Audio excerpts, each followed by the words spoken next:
The Arctic does not forgive mistakes. Its silence can swallow pride faster than any storm, and on one unforgiving night beneath a sky of frozen stars, a Norwegian cargo ship would learn that lesson the hard way. The captain stood on the bridge, staring at a sea that looked calm but felt wrong, ice drifting like ghosts just beneath the surface. He had laughed earlier that day, an offhand remark, careless and cruel, calling the Filipino crew members too small for Arctic work. It wasn't said with malice, just the quiet arrogance of someone who believed strength was measured by size and skin hardened by cold. But as the temperature plunged, engines groaned, and ice closed in, that belief would be tested. What happened next would transform doubt into humility, turn overlooked men into heroes, and leave a captain forever changed by the people he once underestimated.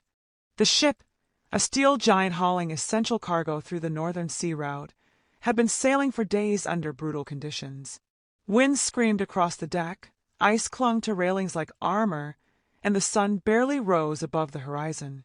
Among the multinational crew were 12 Filipino seafarers, engineers, deckhands, oilers, men who had grown up under tropical skies, far from snow and sub-zero winds. The captain believed experience in cold waters mattered more than discipline or adaptability. During a routine briefing, he had joked that the Arctic was no place for men used to sunshine. The Filipinos exchanged glances, but said nothing. They had learned long ago that silence was sometimes survival. They focused on their work, double-checking valves, monitoring pressure gauges, and maintaining engines that couldn't afford even a single mistake in waters where rescue could be days away. Below deck, the engine room roared like a restless beast. Heat radiated from machinery fighting the cold outside, creating a dangerous contrast that stressed metal and seals. The Filipino engineers rotated shifts with military precision, their faces slick with sweat despite the freezing air beyond the hull. Years of working on aging ships, understaffed crews, and long contracts had trained them to anticipate problems before alarms sounded. They noticed subtle vibrations, a slight delay in pressure response, small signs most would ignore. But experience had taught them that in extreme environments, small signs were warnings. Still, their reports were brushed aside. The captain trusted the ship's modern systems and his own Arctic experience. He had crossed these waters before. This time, he believed, would be no different. The sea, however, had other plans. It began with a sound no sailor ever forgets, a deep, grinding shudder that rippled through the hull. Ice pressure built faster than forecasts predicted, shifting currents pushing thick floes against the ship's side. Alarms blared. The engine load spiked, then dropped suddenly. The ship lost power. Lights flickered, then died, plunging corridors into darkness, lit only by emergency red bulbs. On the bridge, the captain felt his stomach tighten. Without propulsion, the vessel drifted helplessly toward a dense ice field. Radio signals crackled with static. The nearest icebreaker was hours away, if it could reach them at all. Panic spread quickly, but not evenly. While some froze in fear, the Filipino crew moved. Training kicked in. There was no shouting, no chaos, only purposeful motion as they headed toward the engine room, knowing that if power wasn't restored soon, the Arctic would decide their fate. The engine room had become a nightmare of steam, oil, mist, and metal groans. A critical fuel line had cracked due to thermal stress, starving the engines and risking a catastrophic fire if mishandled. The temperature difference between compartments made tools slippery, hands numb. Protective gloves slowed movement, but bare skin risked frostbite within seconds. The Filipino engineers made a decision few would dare. They removed their gloves to regain dexterity, wrapping rags around their hands and working through pain that burned like fire. One man stabilized the leak using improvised clamps, another recalibrated pressure valves manually, while a third rerouted auxiliary power. Every move was calculated. Every second mattered. Above them, ice scraped the hull, each impact echoing like a countdown. On the bridge, the captain watched the ship drift closer to disaster. He called down for updates, his voice tense, stripped of authority and confidence. The response came calm and steady, delivered in accented English that carried no fear. "We are working the problem, sir." Minutes felt like hours. The captain's earlier words replayed in his mind. Too small, too soft, not built for this cold. He gripped the railing as the ship shuddered again. Then, slowly, impossibly, the hum of power returned. Lights brightened. Engine indicators stabilized. Propulsion came back online. Cheers erupted across the ship, but none louder than the captain's exhale of disbelief. Against every assumption he held, it was the men he doubted who had pulled the ship back from the edge. Restoring power was only the beginning. The damaged system couldn't hold under full load, and ice conditions worsened. Someone needed to go outside, onto an exposed deck where wind chill could kill within minutes, to manually clear ice buildup blocking critical exhaust vents. The captain hesitated, knowing the danger. Before he could assign anyone, 2 Filipino deckhands stepped forward. They didn't argue. They didn't boast. They simply prepared. Wrapped in thermal gear, tethered by safety lines, they moved into the Arctic night. Ice coated every surface, making each step a risk. They used mallets and bare determination, chipping away frozen layers while the ship rolled beneath them. Inside, the crew watched on monitors, holding their breath as minutes stretched thin. The deckhands worked until their arms shook and their vision blurred. Frost formed on their eyelashes. Communication crackled as they reported progress, their voices steady despite the conditions. When they finally returned inside, faces pale and hands swollen, the vents were clear and engine temperature stabilized. Medical checks confirmed early frostbite, but nothing life-threatening. They had beaten the cold, not with brute strength, but with resilience and resolve. The captain stood silently as they were treated, watching men he once dismissed now wrapped in blankets, their quiet courage undeniable. There were no speeches, no dramatic gestures, just the heavy realization that leadership meant recognizing strength in forms you didn't expect. Hours later, an icebreaker escorted the ship to safer waters. The crisis had passed, but its impact lingered. In the mess hall, the atmosphere was different. Conversations softened. The invisible lines between ranks and nationalities blurred. The captain approached the Filipino crew, something he had never done before without formality. He thanked them, not out of protocol, but genuine respect. His voice cracked when he admitted he had been wrong. Strength, he realized, wasn't about size or climate of birth. It was about adaptability, teamwork, and the willingness to step forward when everything was on the line. The Arctic had taught him that lesson in the harshest way possible.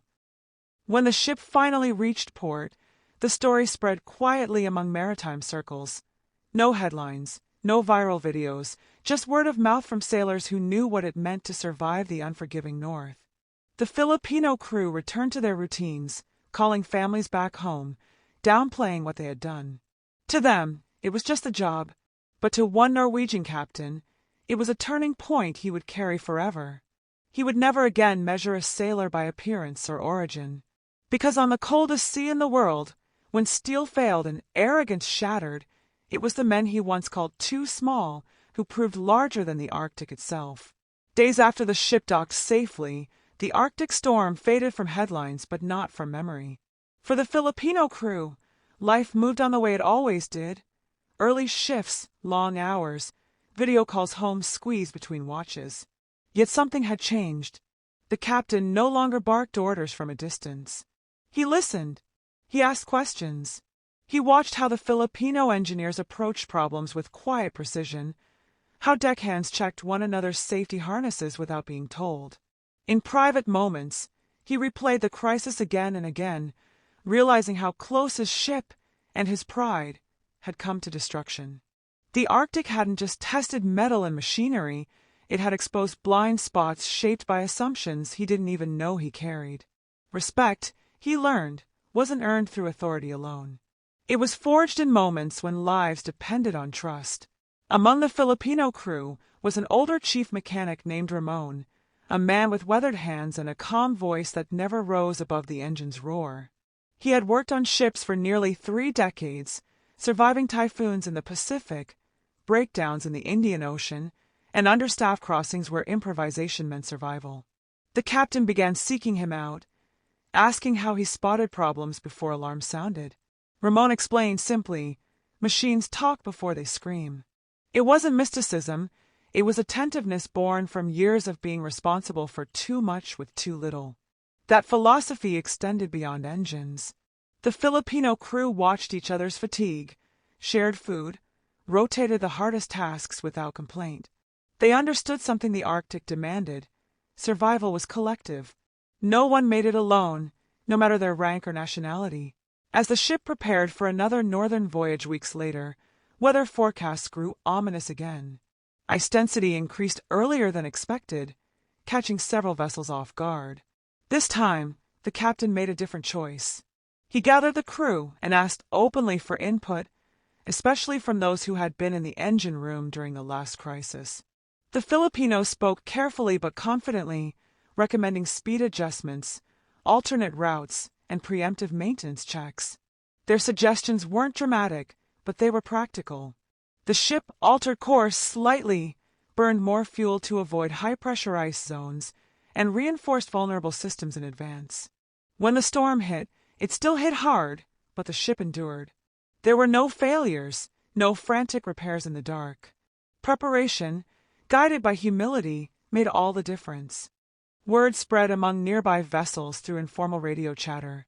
One captain mentioned how a multinational crew had outperformed expectations during a recent emergency.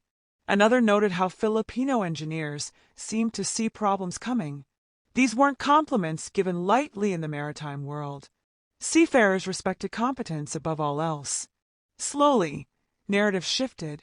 The stereotype of Filipinos as merely cheap labor or support crew cracked under real-world evidence. They weren't just surviving harsh conditions, they were mastering them. Back home, families had no idea their fathers, sons, and brothers were quietly reshaping perceptions thousands of miles away, under skies where stars shimmered like ice.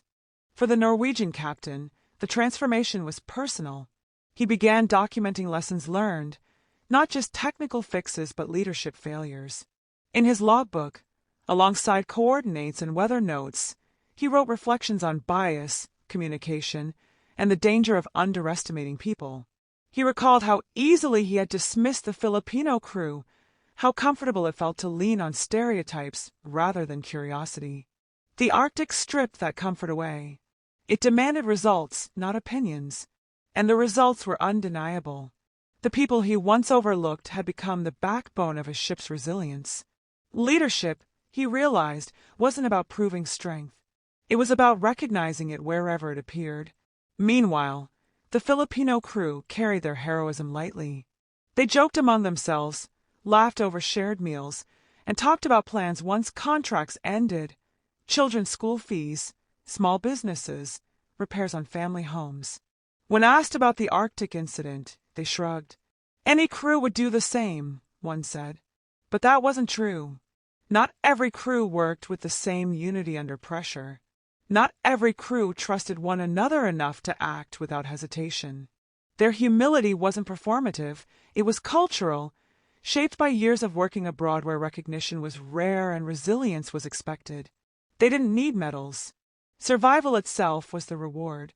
The Arctic continued to challenge shipping routes, reminding everyone that climate change was rewriting the rules of navigation. Thinner ice in some areas meant thicker pressure ridges in others, creating unpredictable hazards.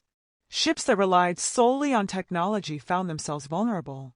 Those that relied on human judgment thrived. On this vessel, human judgment increasingly came from voices once ignored. The captain adjusted watch rotations to reduce fatigue, incorporated crew feedback into safety drills, and emphasized cross-training. The ship became not just a workplace, but a coordinated organism. Every role mattered. Every voice counted, and that culture traced directly back to one night when prejudice nearly cost everything.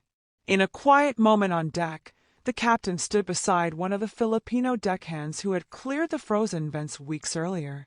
The sea was calmer now, reflecting pale northern light. The captain apologized, not formally, not as a superior, but as a man. He admitted he had been wrong to judge by appearance and origin. The deckhand listened, nodded, and smiled gently. "Sir," he said, "we are all small in the Arctic." The words landed with weight. Against nature's vastness, everyone was equal. Survival depended not on ego, but on cooperation. The Arctic didn't care where you came from. It only respected what you could do together. As months passed, the story followed the captain home. In training sessions with younger officers, he shared the experience, not naming individuals, but emphasizing lessons. He warned against quiet arrogance, against mistaking familiarity for competence. He spoke about the Filipino crew with admiration, describing their discipline and calm under pressure. Some listened politely.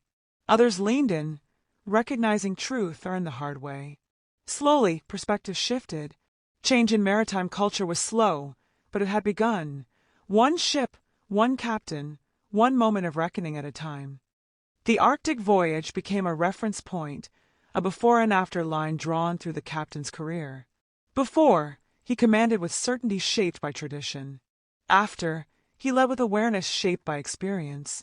The ship continued to sail north, facing storms, ice, and uncertainty, but it sailed stronger, bound by mutual respect. The Filipino crew remained what they had always been, steady, skilled, and quietly indispensable. They didn't need the Arctic to prove their worth. But when the cold came calling, they answered, and in doing so, they didn't just save a ship. They reshaped how strength, leadership, and heroism were understood in the harshest waters on Earth.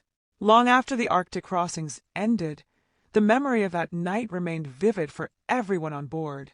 The sound of ice grinding against steel still echoed in dreams, a reminder of how fragile even the strongest vessels could be. For the Filipino crew, the experience reinforced lessons they had carried their entire lives, that preparation mattered more than recognition, and unity outweighed individual strength. They didn't speak of heroism, but they carried a deeper confidence. They had faced one of the most unforgiving environments on Earth and endured. In quiet moments, staring out across frozen horizons, they understood something few would ever know: survival wasn't loud. It was disciplined, patient, and shared. And while the world moved on, the Arctic had permanently stitched that truth into their bones. Back in Norway, the captain found himself unable to return to old habits. At maritime conferences and safety briefings, he spoke candidly about the dangers of underestimating people. He described how leadership built on assumptions collapsed under pressure, while leadership built on trust endured. When asked about advanced technology or new ice-class hull designs, he redirected the conversation to human factors. Machines, he explained, only performed as well as the people who maintained them. The room often grew quiet when he mentioned Filipino seafarers, not as helpers, but as decision-makers in moments that mattered. His words challenged long-standing biases, and though not everyone welcomed them, they planted seeds that couldn't easily be ignored. The Filipino crew returned to different ships, different routes, different storms. Some went back to warmer waters. Others continued navigating the cold. Their contracts ended and began again, cycles familiar to every overseas seafarer. Yet something subtle followed them, a quiet reputation. Officers remembered names, sought opinions, asked questions. Younger sailors watched how they moved under pressure, how they conserved energy, how they solved problems without theatrics. Their influence spread not through headlines, but through example. In a profession where trust is earned watch by watch, that kind of influence was rare and powerful. At home in the Philippines, families noticed changes too. Calls sounded steadier. Voices carried pride, though never arrogance. Children listened as fathers described ice that looked like mountains and nights that never fully darkened. Wives heard about teamwork, about overcoming fear without bravado. These stories didn't sound like adventure tales, they sounded like lessons. Lessons about dignity in work, about resilience in unfamiliar places, about standing firm even when underestimated. The Arctic was thousands of miles away, but its impact reached living rooms and kitchens where sacrifices were understood, even if never fully seen. The captain eventually wrote a detailed report about the incident, requested by company leadership. What surprised them wasn't the technical analysis, it was the emphasis on human dynamics. He recommended changes in crew integration, cross-cultural training, and leadership evaluation. He argued that ignoring experienced voices because of nationality or appearance wasn't just unethical, it was dangerous. The report circulated quietly, then more widely. Some executives dismissed it as anecdotal. Others recognized its urgency. In an industry where margins were thin and risks enormous, ignoring proven lessons was a luxury few could afford. Years later, the Arctic continued to claim ships that underestimated it.